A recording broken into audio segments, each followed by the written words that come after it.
The dinner rush had finally slowed, but Anna's feet still throbbed with every step she took across the restaurant floor. The air smelled of grilled steak and polished wood, and soft jazz hummed through hidden speakers. To the guests, it was an elegant evening. To Anna, it was hour 12 of a double shift she couldn't afford to refuse. She adjusted her apron and glanced at the clock behind the bar. Almost closing time. At table 12 sat her last customer of the night, a man in a tailored charcoal suit, silver cufflinks catching the light every time he lifted his glass. He hadn't been rude. He hadn't been kind either. Just quiet, observant. The kind of man who seemed used to being served without ever having to look up. Anna refilled his water and offered a polite smile. "Can I get you anything else, sir?" He shook his head slightly. "Just the check." She nodded and walked away, her mind already calculating. Rent was due in 3 days. Her son's school had sent another note about the overdue field trip fee. Tonight's tips mattered more than he would ever know. When she returned, the man was already standing, slipping on his coat. He gave a brief nod and left without another word. Anna picked up the receipt and felt her stomach drop. Tip 0. For a moment, the room felt too quiet. She stared at the number, blinking as if it might change. It didn't. Her chest tightened, not with anger, but with exhaustion. She thought of the extra shifts she'd begged for, the babysitter she still owed, the way her son pretended not to notice when she skipped dinner. "Of course," she whispered to herself, folding the receipt. She reached for the plate to clear the table and froze. Something slid slightly beneath it. Anna lifted the plate carefully. Tucked underneath was a folded piece of thick paper, deliberately hidden. Not a receipt. Not trash. Her heart began to race. She glanced toward the door. The man was gone.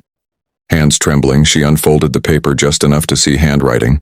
Neat, deliberate, unmistakably intentional. Whatever it wasn't meant for anyone else. Anna swallowed hard, suddenly afraid to breathe. Because in that quiet moment, standing alone beside an empty table, she sensed that the line that read 0.0 wasn't the end of the story. It was the beginning. Anna stood frozen for a moment, the folded paper warm from the plate that had hidden it. The noise of the restaurant faded into a dull hum as her fingers carefully unfolded the note.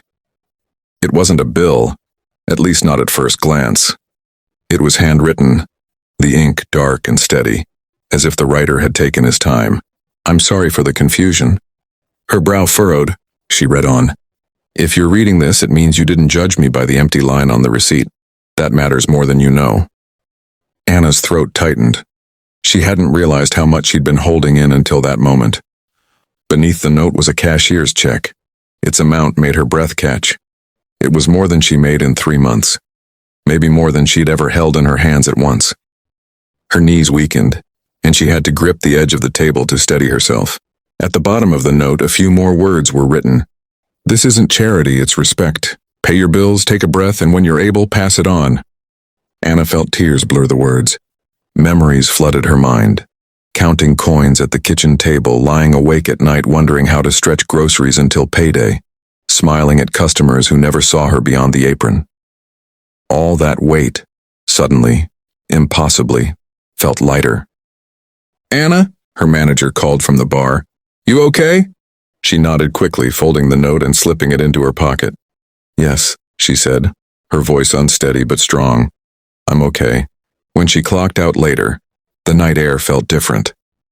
She sat in her old car for a long moment before starting the engine, hands resting on the steering wheel, letting the reality sink in.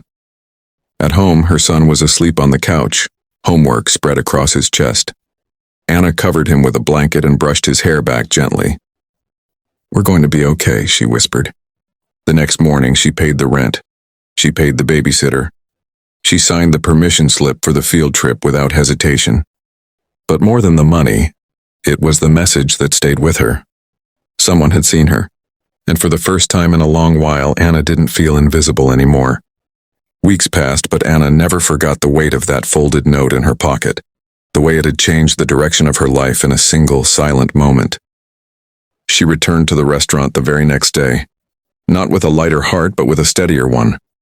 The money had solved urgent problems, yes, but it hadn't erased who she was. She still moved quickly between tables. She still listened. She still cared. One afternoon during a quiet lunch shift, the host whispered her name.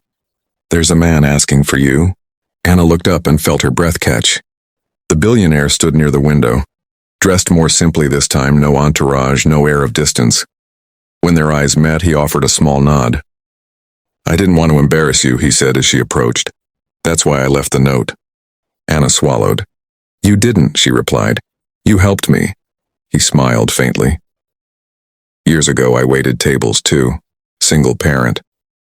People judged me by what I didn't have. I promised myself that if I ever had the means, I'd remind someone else that dignity comes first." Anna nodded slowly.